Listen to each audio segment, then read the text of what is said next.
Good afternoon, everyone. Welcome to BNR. It's me, Gene. Wednesday afternoon. Looking ahead at the game against Arsenal. Guys, first and foremost, smash that like button. Subscribe to the channel if you haven't done already. But guys, here we are. Got some news this morning. Feels like, and it looks like Hugo Ekitike probably will not be starting against Arsenal. I've already got the Arsenal crew in the chat already. Big up Asim, he goes, be ready, my bro. You see, it's the first time the Arsenal faithful are like, they actually cannot wait to play against Liverpool. They're actually looking forward to playing Liverpool. And I'm not. He knows I don't like Arsenal. I can't stand them. I can't stand their fan base. And guys, they're looking forward to playing against Liverpool, a team that we've smashed them so many times over the years. And you know what? If only speaking to some Arsenal fans, yeah, they actually think they're gonna smash us tomorrow. And do we blame them? Probably not. Because if I was an Arsenal fan right now, I would feel as though, you know what, we're gonna smash these guys tomorrow. But yeah, guys, smash that like button, subscribe to the channel if you haven't done already. But yeah, guys, we are gonna start off with Hugo Ekitike. Ekitike, it seems like going by Arne Slot's press conference, it feels as though I don't think he's gonna make it. He hasn't trained all week. There's a chance that he might train today, and yeah. Hugo Ekitike won't start. I would be shell shocked if Ekitike starts tomorrow, like literally shell shocked. Because I don't think we can take a risk. We can't take any risk with Hugo Ekitike. And the crazy thing is, 2 weeks ago, I think actually no, it wasn't a week ago. It was not the last game, the game before. I mentioned on this that very soon you are going to see an injury to Florian Wirtz and Hugo Ekitike, and we're going to be down to one forward. And that's exactly what happened a week after, because they were already running to the ground. They were already gassed out after 60, 70 minutes. So the writing was already on the wall that these players, they're new to the Premier League. We've already put a load of pressure on them, and they can't. They're struggling to play 90 minutes. And a week, lo and behold, a week later, mans are injured. And this is just a start. This is just the start of this injury thing that you guys think. Everybody's been thinking, oh, we are fine. We're not fine. We're anything but fine. And to not go into the market buying a forward is madness. It's literally madness. Forget even going into the defensive side of it. But yeah, guys, I'll be honest, I am not looking forward to tomorrow. Missing Hugo Ekitike is huge, because he's the only him and Dominic Szoboszlai are probably the two players that I can say can hold their head high this season. Szoboszlai not so over the last few weeks, because he's been played out of position on the right hand side. Ekitike did have a few games where he was quiet, but generally speaking, it was probably these two players that are arguably been our best players this season, and one of them's not playing against probably the hardest and the toughest team this season. Arsenal are a tough outfit, especially at home. We haven't beaten them away. I think it's been a few years now. We've not beaten them away, and I think they've beaten us over the last couple of times. Actually, no, we drew them 2-2 last year, didn't we? But they have beaten us a few times over the last few years, and I'm not looking forward to it, man. I'm not looking forward to it. Look, I always, especially on these daily shows, I like to engage with the comments and see how everybody's feeling. Dame isn't looking. It doesn't seem happy. 5-0 Arsenal, not sacked. He's not happy. In terms of what we see where the team's going to play and who's going to play. Zishan saying Wirtz in the 9. Ali slot up, Gakpo slot, Gakpo up front. This is so shit. Eric, Gene, hi Gene. I tagged you in a thread I wrote about Edwards, Hughes, and Slot. Can you give it a read? Yeah, mate, Eric. I've not seen it if I'm honest, but I'll definitely give it a read when I get a chance when I come off this stream. Husnain, he goes, we are so effed. I've got there's somebody who's confident Liverpool win this with ease. It's interesting, isn't it? Because I actually, you know what, I actually put up a poll before the show started. Guys, do take part in the poll. There's already 100 of you in here. About what they think the predictions will be for the game against Arsenal: win, lose, or draw. I couldn't be asked putting the scores because I thought, I'm gonna be all day bloody writing the scores down. But I thought I'd put down, how, let's see how the chat feels in regards to the actual game. And yeah, statistics, Gene, like Soboslai, the only one pressing, the other BNR crew are slacking. Yeah, come on, man. I get the love. I want to do a lot more daily shows because during the day, obviously, most of my work's done from home anyway, so I'm gonna try and get a few more dailies in. It is a bit difficult for Asim, to be fair. He is at work, and I know he's really busy. But I think what we're gonna try and do is I'll probably do the dailies out in the afternoon. Asim will probably do one around 6 when he finishes work, 7 maybe, I think, by the time he gets back. And then we probably, both of us will go together with obviously the others at around 10 o'clock. Because I like that time, 10 o'clock. I think a lot of people are enjoying that. We've been quite consistent with this 10 p.m., especially over the last 4 to 5 months. It seems to be our time. So always, guys, whoever are new in the chat, definitely join us for our 10 o'clock shows, because they've been really, really good. Especially yesterday. Ben B was on yesterday. It was a good show. I really, really enjoyed it. Gucci Up says, Slot happy with the squad, Gene, with a laughing sort of emoji. Look, I saw that press conference as well.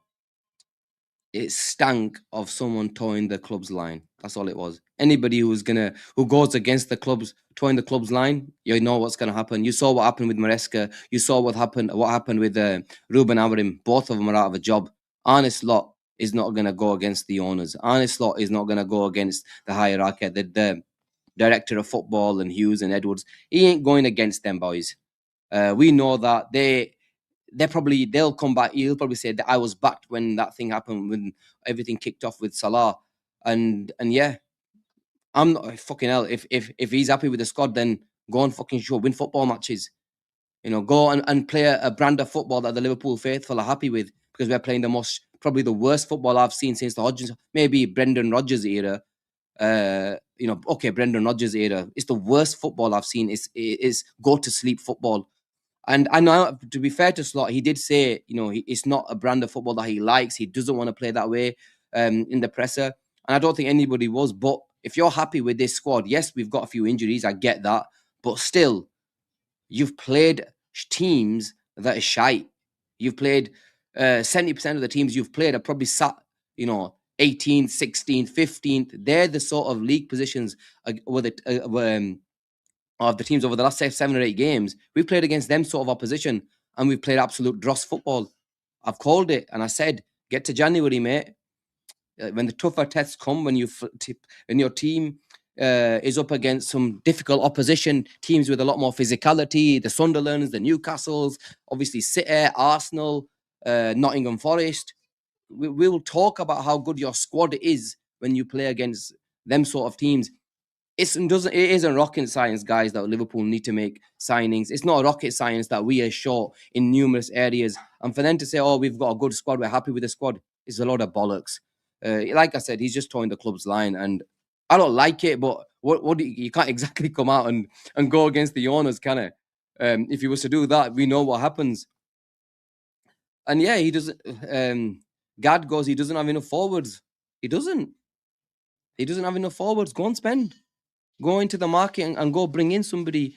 Mark Gay was available. Semenyo was available. You let Man City have him. Don't come up to us and say opportunistic signings and the words that were coming out over the last 18 months about Liverpool only going to the market when they need to go into the market. We need to go into the market.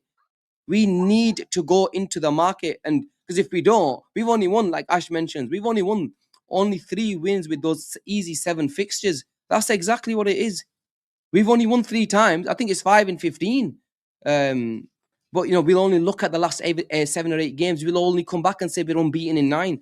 And that's what is going to come out. That's the narrative that's going to be played out. We're unbeaten in 9. Yes, you haven't fucking played anyone decent.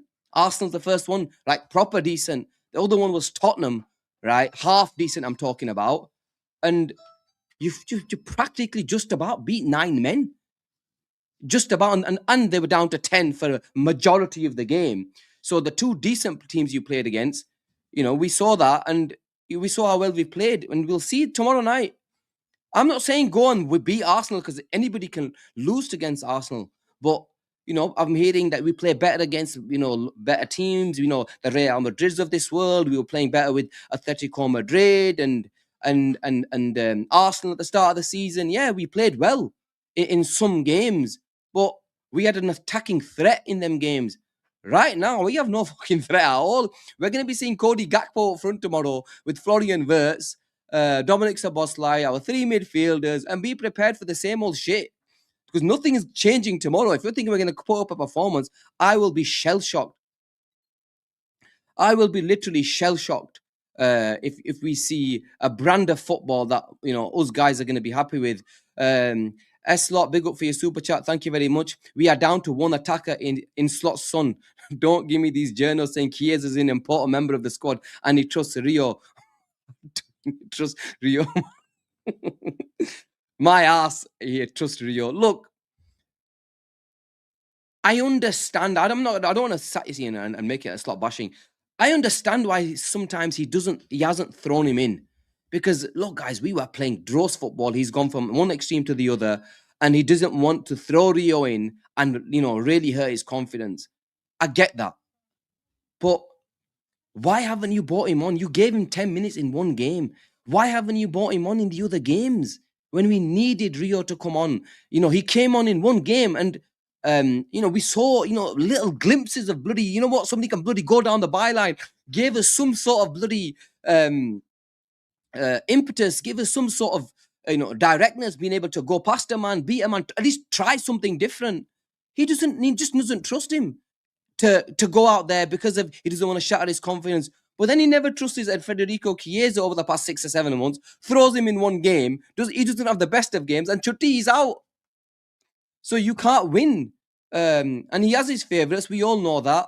And he's going to continue to play his favourites. He's going to continue to play with players that are experienced. And we will continue to see this gross football for the next 6 months until the season ends. And that's just the way it is. Rio Ingamura is 17-year-old, by the way. Why do you expect him to play a regular starter? I agree. This is why. Look, if I cannot thrust him into the fold and say, okay, you know what? I don't want to trust him. Then go into the market. It's open. Go and sign somebody. But right player, we're going to have to wait for the right player. And that right player might not be available in January. That will mean that we will stick by this team until the summer and see what happens. What you guys don't understand is we still are in jeopardy of missing out on top 4. There is a massive question mark on Liverpool missing out on top 4. And that's obviously to guarantee us Champions League football. But then we have to wait and we will have to obviously wait and see if the 5th place finish will guarantee you, get you in. And yeah, I'm not happy, man. But I just don't want to lose it right now. I'll be honest. I'm trying to stay calm. I've lost it at him 5 or 6 weeks ago. I'm not happy. It is what it is. This is one. If we let Gyökeres score tomorrow, puttar pulli jao kasme. Look, I don't know, man. People point to the Inter game like we beat a fucking Real Madrid. We didn't.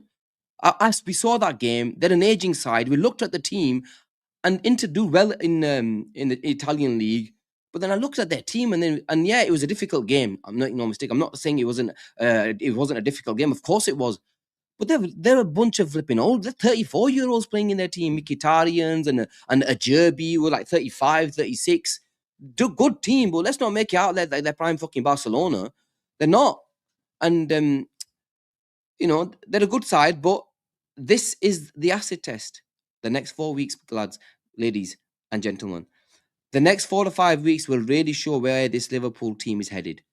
And I said at the start of January, played two, drawn two now, guys.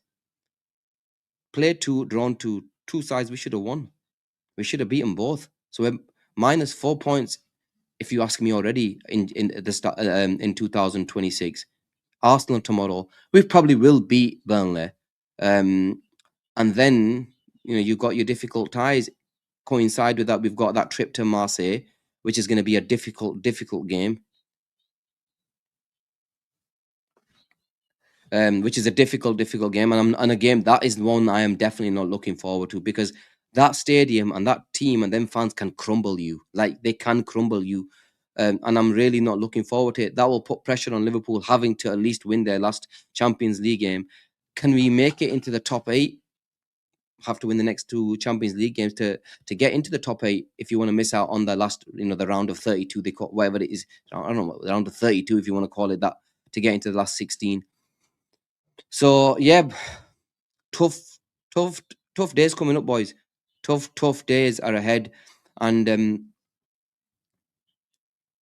we don't have Salah tomorrow. We don't have Ekitike. We don't have. Well, it seems like we don't have Ekitike. We don't have Isak. Florian Wirtz is already on borrowed gas, if you ask me. He already looked tired a couple of games ago. He's gonna have to play tomorrow, and it is what it is.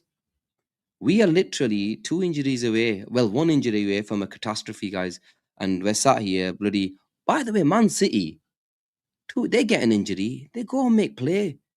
We had Gay boxed off, signed, ready, sealed. Yeah, practically sealed. And yet we still didn't get him in January because we want to save a few bob when we're already struggling, when we need 3 centre backs, minimum 2 in the summer. If that isn't gross misconduct, I genuinely don't know what is. I genuinely don't know what is gross misconduct if Liverpool do not sign a centre back say this summer in January. I find that like crazy. And you know when they say, stop mentioning the word, I can't remember what the word was. You know, was it clever or something? We have to be smart. Sorry, we have to be smart in the fucking transfer window. What's smart about having 2 fucking centre backs that are practically fit? Joe Gomez is always injured. Practically, what's smart about it? You need 2 centre backs. Go and sign one now. That's smart. It's not smart having 2 centre backs and going with a 34-year-old Van Dijk, an injury-prone Kanate who's not injured, who's, let's face it, hasn't had the best of seasons. What's smart about the way how we operate? There's nothing smart about it. Smart is Man City. They're trying to win something, and they've identified that there's 2 injuries to this forward line, and they've realised it's a massive opportunity to get Gay for 30 million quid, an England international who will be part of the homegrown quarter as well. That's what you call being smart and making a move, not fucking dilly-dallying and waiting for summer to arrive. We might miss out on top 4. Who's going to be smart then? Slot might be out of a job in the summer. Who's smart then? I just found that baffling. Where we operate smart. What are you on about smart? You operate fucking shite. You need to be proactive. You need to go hard in the transfer market and go and make some signings. Because if not, we're gonna struggle for fucking getting into the Champions League. You know what? I agree with this. This is one thing that I definitely agree with.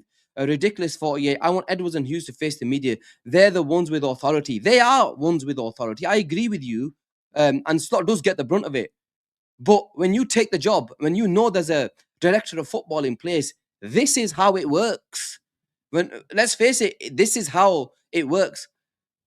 I want the owners to want the Edward Hughes to come out and speak to you, but that's not going to happen. We know that's not how it works. The manager will always front it up because that's just the way it works. I actually read something today and I found, it was a training ground guru put something up on. It was a tweet that they put up, and it was about Dan Ashworth.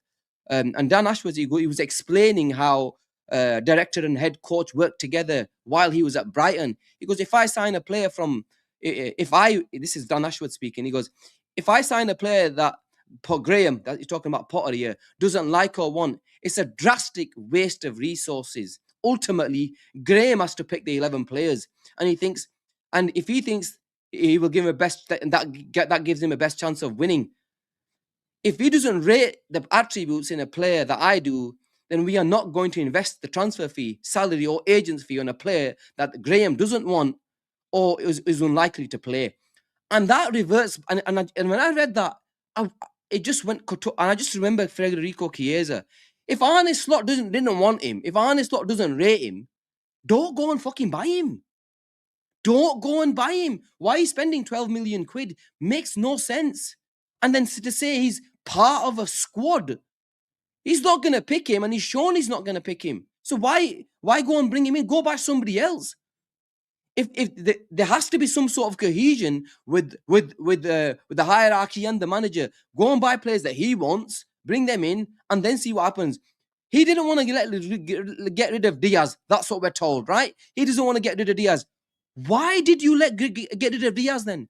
They wanted the money. Okay. You got 70 million quid for him, 65 whatever million. That's fine. I'm okay with that. You got decent money. At least go and get a fucking winger then. You know Cody Gakpo, if I'm honest, is not elite. Is not going to be an unbelievable forward, although he had a really, really good season last season. You got the best out of him because you had two players playing there. But then to leave him short, it's just not good enough, even though Gakpo is his son, and I'm the one that gave him that name, is his son. Yeah? He's still not good enough. And then to rely on a 17-year-old as backup is madness. It's literally madness. And I just find that crazy. When I read that, you know what? Ashworth got it spot on. He was spot on. And even when he went to United, he's now proven right, hasn't he? Because he didn't want Ruben Amorim because of the way he played. That he looked at his team and thought, you know what? These players are not going to suit Amorim. The other players want him. Dan Ashworth went. Amorim came in. Didn't want to fucking change from a 3-4-3. They had to sack him. Now they're going to go buy another manager. And Dan Ashworth has been proven completely right. And he did a decent job at Newcastle. And he did a United. He got out when he realized that, you know what, this isn't fucking good enough. And when I read that, I was like, you know what? I agree with him. And so you right now, you need to go into the market and bring players that we need. And a centre back and a forward were a must in January. And it feels like we're going to be static. It feels like we're not going to go into the market to go and bring in another forward, another signing. I just find that crazy, man. Like, Bradley goes, look, they're covering their asses, Gene. That's why I agree with you. They're all fucking covering their asses. And one thing that pissed me off is Salah. Salah, in a way, if he fucking didn't come out and make that interview, right? This guy's job was on the line. It literally was on the line. Not that it's flipping like okay right now. It's not. But he would have been under a lot more pressure. And now they feel as though they have to, because of that issue that they had, they will always support the manager, like, at least till the summer. So he's not going anywhere, guys. I'll be honest. I can't see him going anywhere. So we've accepted that. Most Liverpool fans, I think the fan base of it has accepted that Arne Slot is here at least till the end of the summer. So, until the end of the season, guys. And yeah, it is what it is. Another thing that I found crazy is he mentioned, and Asim, I think Asim, was it Asim Poe, but he mentioned PSG again, Yard. Not watch the presser. Did Slot mention PSG? Oh, Yard, you played PSG fucking 8 months ago. Why are you mentioning PSG now? It was in March February, March we played PSG.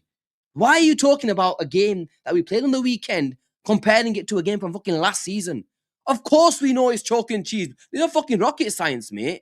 And you've got this obsession with PSG. You don't fucking play football like Burnley Football Club right now, yeah? And you're talking about fucking PSG. Always mentioning PSG like you're nowhere near them. So why are you mentioning PSG? It's like he's got an obsession with PSG. Allow them. Fucking get us playing like half decent. Then fucking start worrying about PSG and how we played back then. Yeah, first leg we got completely fucking outplayed. We were just lucky to. I don't know how we won. That was the biggest smash and grab I have ever seen in football. Was that first PSG game? Alisson had probably one of the greatest goalkeeping displays I've ever seen. So why are you comparing Fulham game and fucking PSG, man? It feels like he's lost a bloody plot. Big up Ash. Ash, thank you very much for your super chat, mate. He goes, he's lying. Why didn't he bring on Rio versus Frankfurt for 25 minutes? 5-1 up, but brings him on when we were 3-1 down against to Brentford. This isn't protecting a 17-year-old. 3-1 up, there's times when, and he does this with Chiesa. He brings him on, and it's generally speaking, I know he started the other game, but he generally brings when we're down, when we're up against it. So he's got, already under pressure, already we're struggling, yeah, and he brings him on then. What do you want the guy to do? What are you expecting from him? Especially when this Liverpool side are not playing so well. What do you want from him? How do you want him to fucking perform? Start fucking producing miracles. It doesn't work like that. And yeah, I agree with you. Look, Ash, there's times when Rio should have come on. He should have given him 15, 20 minutes in certain games. And he didn't. And if you look at it, he only gave him minutes at the start of the season.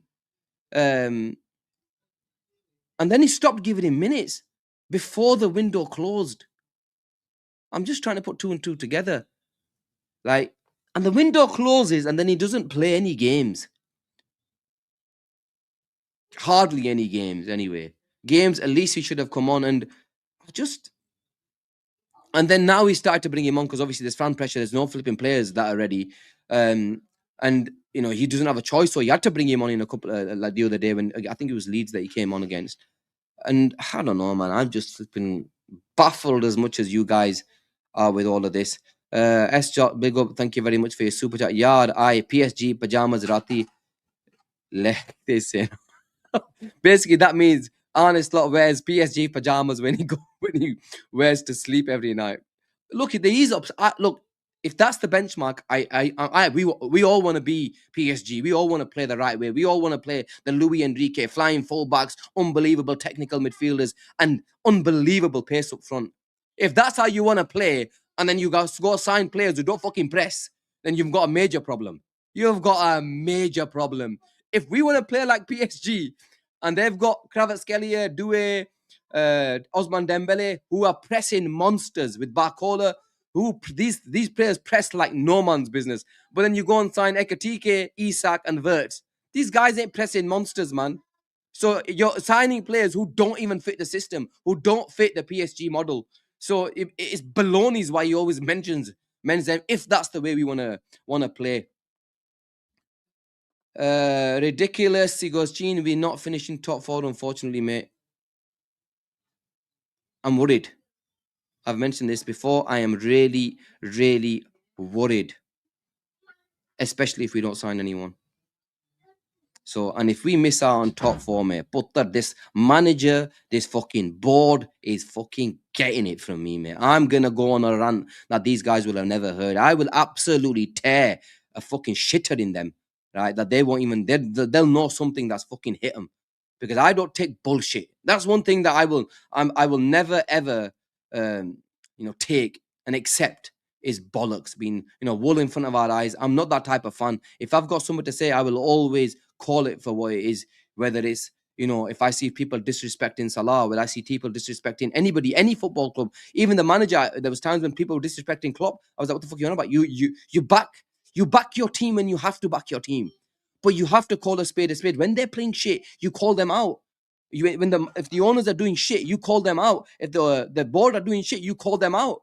That's what a football fan is. Just be honest. And yeah, man, I'm just it is what it is. Let's go through some comments, man. Let's do some comments. And guys, if you've got any questions, I'm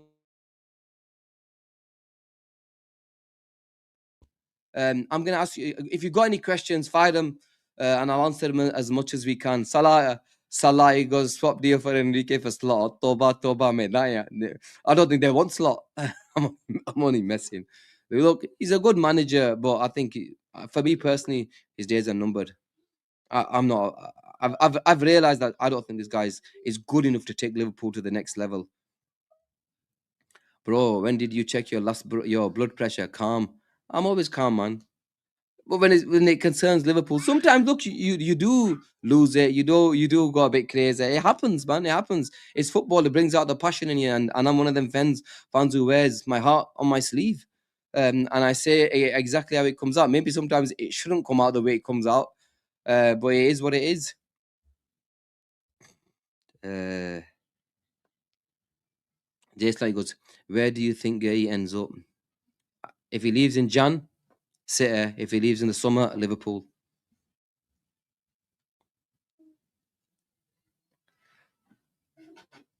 Oh, this is actually a good question. Belabor today itself or Wharton summer? Choose one. I really liked Belabor, because about 18 months ago, I called for physicality in this midfield.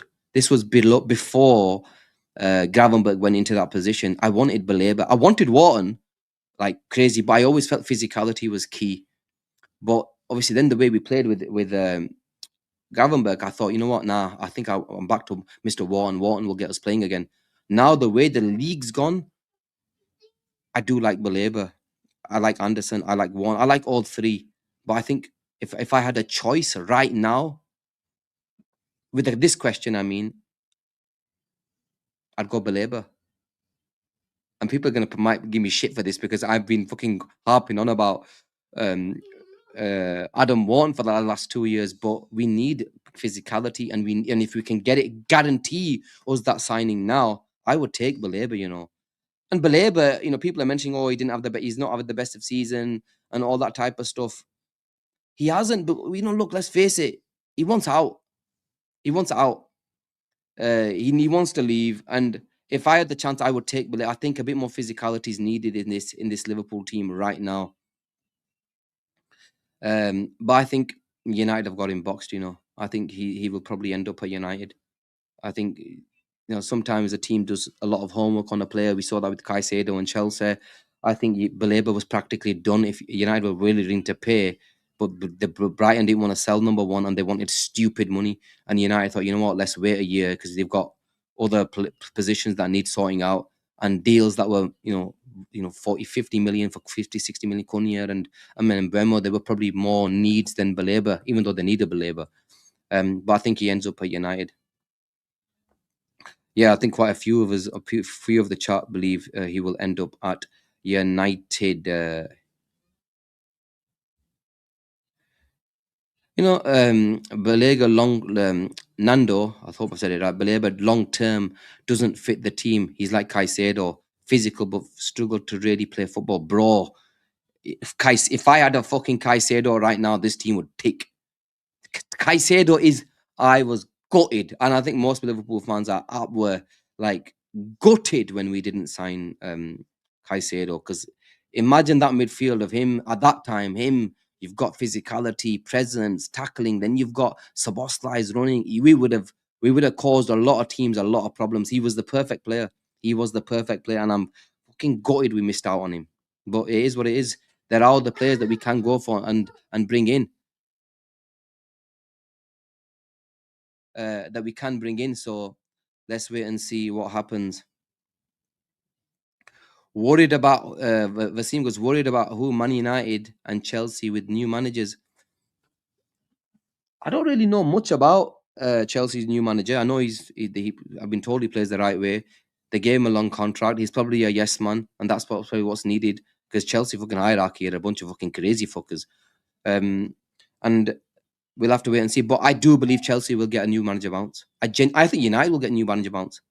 I think both teams will. I know people will say no because United have had actually quite a few injuries as well over the last 4 to 5 weeks. Obviously, a couple have gone to the AFCON as well. But if they get everybody back, United have improved. I know they're not fucking this. They're not as shit as they were last season. Let's just say that. And I think both teams will get manager bounces, and that's why I'm slightly worried with us. Because if we carry on playing the way we're playing with our fixtures over the next 4 to 5 weeks, we could be sat March, April like a point or two ahead or point or two behind. And then if you look at our last 5 fixtures, we're going to Old Trafford, and we've got City 5-6 fixtures. I think it's City, United. No, it's not City. Or actually, it might be, but we definitely got United and Chelsea in them last 5 fixtures. Them 2 games could define if we're going to finish in the top 4 or 5. And I'm worried, and more so if we don't bloody sign any players in the summer, in January. Sorry. So let's wait and see what happens, man. I'm not looking forward to tonight. Let's just say that. Tomorrow. Let's go back to the poll. I'm going to bring up the poll. And before I do so, guys, smash that like button. Subscribe to the channel if you haven't done already. Decent poll. I think we've had about 200 people in. 170, nearly 170 people have casted their votes. If you haven't already, guys, at least quickly give us your vote on there, and I'll give you the result of the poll. Right now, 170 votes. We've had 64% of people say loss, 16% say draw, and 20% say win. I'll be honest, I'm quite shocked 20% are saying we're going to win tomorrow. I don't know how. I genuinely don't know. A question to the guys that said win. Why and how do you think we win? What gives you confidence that Liverpool would turn up away game and win the game? Because if you look at the big games that we've played this season, Arsenal, the big games that we won, Atletico, Villa, Real Madrid. Who else have we beaten? Atletico, Villa, Arsenal, and Atletico Madrid. Them 4 games were at home. The only game that a decent team we beat away was Inter Milan, and they were shit. Inter Milan are like fucking nowhere near. I'm talking about the home games. Inter Milan were away. So what makes you think we're gonna fucking turn up to the Emirates and win? I'm actually quite intrigued to say what is the thinking behind this? Whatever. Reds goes dua chin dua. Dua means pray, mate. Pray. I'm actually quite dua, mate. Dua kari jo, because that's what's gonna save us tomorrow, mate. The prayer. What do you think? Yeah. This is quite. He goes, we're gonna be put in a spliff, guys. Delusion.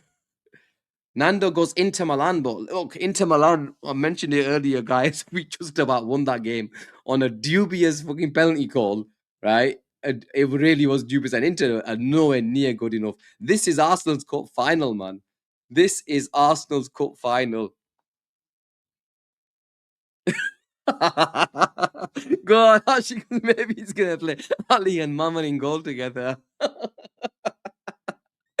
Oh, that's a funny one, man. I would take bro. I would jump on a draw. Take a draw, bro. I will jump on a draw. This is fair. Look, Muhammad Hami goes always predict us to win, bro. I get that, because I'll be honest, I'm one of them as well. I would always predict us to win. I think this is the first season for a long, long time that there's been a few games where I didn't think we were going to win. I didn't think we were going to win, and yeah. And tomorrow's one of them. I don't think we win tomorrow. If anything, boys, I'm fucking dreading it. If we concede tomorrow early, Toba. You concede early tomorrow against Arsenal in the first 20 minutes, lads. Just be ready, man. The writing will be on the wall, because we will get toasted. We are going to get toasted tomorrow. We're going to be put in a toast if we concede early, because they are going to be going mental. Yep, I got that toasted from WM. He goes, Gene, we are getting toasted tomorrow. That's where I nicked it from, by the way. Right. What do I think? Gene once goes, thoughts on Salah and AFCON, Gene. Look, I've been watching the AFCON. Of course, I'm never going to miss a Salah game. Obviously, Team Salah and that. I'm only messing. But I love Salah. Yeah, I think Salah's played really, really well. Three games, three goals. I saw the game a couple of days ago. Brilliant. I thought he played really, really well. Fucking Mamouche should have scored at least two, um, and should have won. He should have scored at least two and should have won in the bloody in normal time. But it was a good game. I thought Salah's doing well, man. 3-3. It looks like I'm glad he's doing well because he'll hopefully come back in a bit of form because he wasn't great before he left. Although he had a half decent game against Brighton, but we it's a difficult.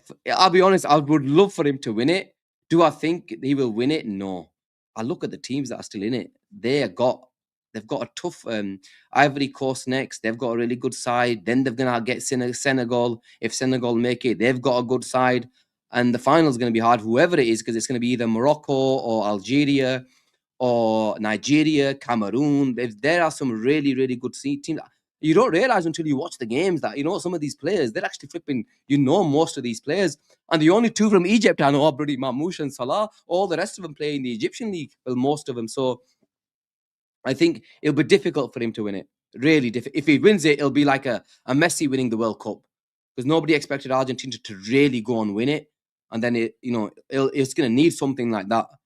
But look, I'll always back Salah, man. I'll always back him. I love him, and he'll hopefully go and win it. But I'm not confident to say, Egypt are good enough to go and win the AFCON. Especially this time round. Yeah, look, Nivsa goes, and he agrees. He goes, Egypt is the weakest team left. I agree with you. I genuinely agree with you.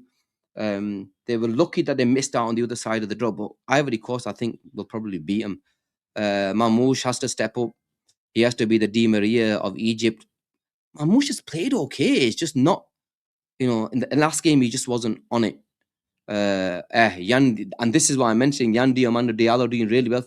I watched Diomande and Diallo I watched Diallo and I thought, why is he not playing in that position for Man United? He's fucking been electric, man. He's been brilliant. And I've always rated Diallo. Obviously, I don't like him because he's a flipping scumbag. But I've rated him as a footballer. And honestly, I find it baffling some of the players United have that are like really, really good footballers and just don't do it. And he's one of them because he's got a really, really high ceiling. Ash bigger because Ivory Coast wingers, Diomande, Ahmad, and Traore as well. Wow, they're difficult. But one thing I will tell you about Egypt, and I saw that in the couple, they will throw their life on the line against Ivory Coast. They've got that doggedness that that Chelsea performance against Barcelona, who will give everything and leave everything on the pitch. I think that's what you might see from them. So yeah, I'll be watching obviously all the games. I enjoy cup competitions, whether it's AFCON, whether it's Euros, obviously the Copper. I watch it all. We were robbed by your Egypt. Salah should be back in Liverpool. You know what? South Africa, nomadic. It was not a penalty. I'll be honest with you. It was not a penalty, man. This is what let's look. I'm not saying the referee's fucking great in this country in the VAR and everything. They're fucking shit. Yeah, we all know that. But when you have a World Cup or AFCON or a Copa America, you have to get decisions right because it ruins the competition, and I don't like it. And I've seen it previously as well. They have to get it right. You can't make that was a fucking not a penalty, man. Even though I wanted Egypt to win, I won't lie, but you have to get these decisions right because I found it does ruin not just the AFCON, other competitions as well. Refereeing decisions are gonna decide fucking competitions, and that's a big problem. But yeah, I'm going to be watching it. I'm actually looking forward to it as well. I'd love for him to win it because if there's an African player who I think deserved it, it's him. He would take if he won it, bro. African football would go mental. Meaning, the hype behind it all, it would be like I mentioned, like a Messi winning a World Cup. If Salah won it, won an AFCON, it'd be that big. But I just don't think his team is good enough. But yes, is there any questions? Let me just see before I call it a day. Maru Necho goes, Arteta line fear to lose big games at their home is only hope that they may not be crushed. I don't know what you mean. I think they're playing without fear tomorrow, mate. If that's what you mean, they're not gonna come up and fucking play with us with any fear. They've turned Man City over 4-0 last season when they weren't doing so well. So they're not gonna take any prisoners. They're gonna come out and try to put Liverpool to the sword, like go for us, like hurt us, and put a statement out in world football that we are the top dogs in England now. And I think that's the approach they're going to have. I don't think they're going to come back and keep it, where they're going to sit back and not attack us. They're going to come and let us know that why they're top of the table. So don't be expecting them to just sit back, mate. No chance. They're going to fucking come at us because they're treating it as a final. Salah _11 Salah Chin, who would you rather sign, Yildiz or Barcola? I love both. I'm more Yildiz because I love the way he plays, but I think Barcola gives you that little edge in I think what we need. Yildiz does like to come inside, from what I've seen. Barcola's a proper like a touchline winger, if you know what I mean. I would probably man, I find it difficult going against Yildiz. I like Barcola. I want to stay with Barcola, but Yildiz. I'll probably go Yildiz. Satish, Chin your 11 for tomorrow. I would go obviously Ali, Kanate, Van Dijk, Kirkes, because I think we're going to need Kirkes tomorrow. Right back, Bradley.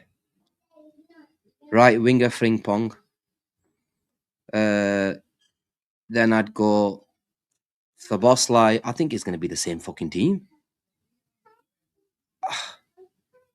Yeah, I think I'm gonna need. It'll be the same team. I will go with the same team. What would you guys do? Would you obviously Ekitike is out now? What would you do? But guys, let's not say Rio's gonna start, please. Let's be realistic. Yeah, Robertson might start rested. Okay, fair. I can understand a Robbo coming in for that game, but Saka over the last couple of games has had thingy on toast, man.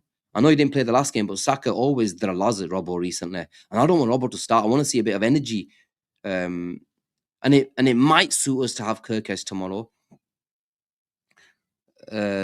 So didn't start last game. Oh, fair play. Yeah, he didn't. But I would definitely start Frimpong. 100% Frimpong starts on the right wing without a shadow of doubt. Szoboszlai, I would go Szoboszlai 10, Frimpong right, Wirtz left, Gakpo up top, and the two in midfield will be Gravenberg, and I would definitely leave McAllister out. McAllister better not fucking start tomorrow. He can't start tomorrow. I just remembered because he always got bullied against Arsenal, even when we were fucking good. So let's take him out, bring in Frimpong, give you a bit of pace on that side. He can help Bradley out as well, and he will give us at least some sort of threat. So I would bring Frimpong for McAllister, Szoboszlai in the 10, Wirtz plays from the left.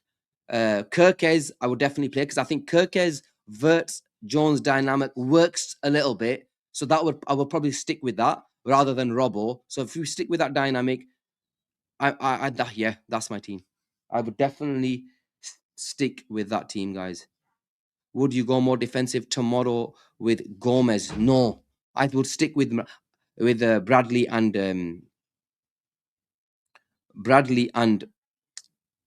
what's his name? Frimpong. Frimpong has to start tomorrow over McAllister. If he doesn't fucking start Frimpong tomorrow, I am going to be fucking pissed off. He's our only threat. He's a guy that's got a few assists in the last 2 or 3 games. So he has to play. There's not even a question mark on Frimpong not starting. And if he plays fucking McAllister with his 4-year-old bullshit midfield again, yeah, I am not going to be happy. Like, I will be really pissed off. Gomez right back is a shout. Dom goes, yeah, I agree. Gomez, go. If it's a Gomez over Bradley, I'm okay with it. I have no issues with.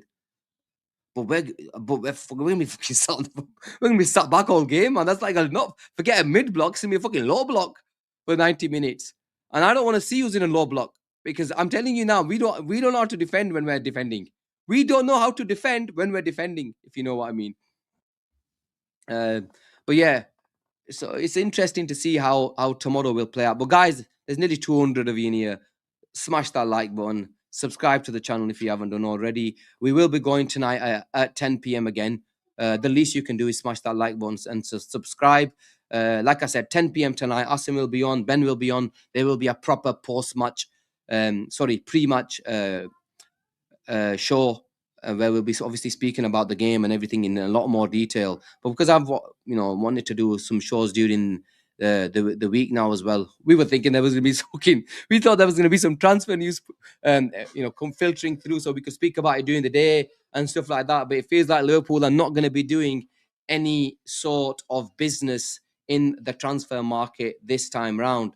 But guys, I'm going to call it a day. Enjoy your days. Join us at 10 p.m.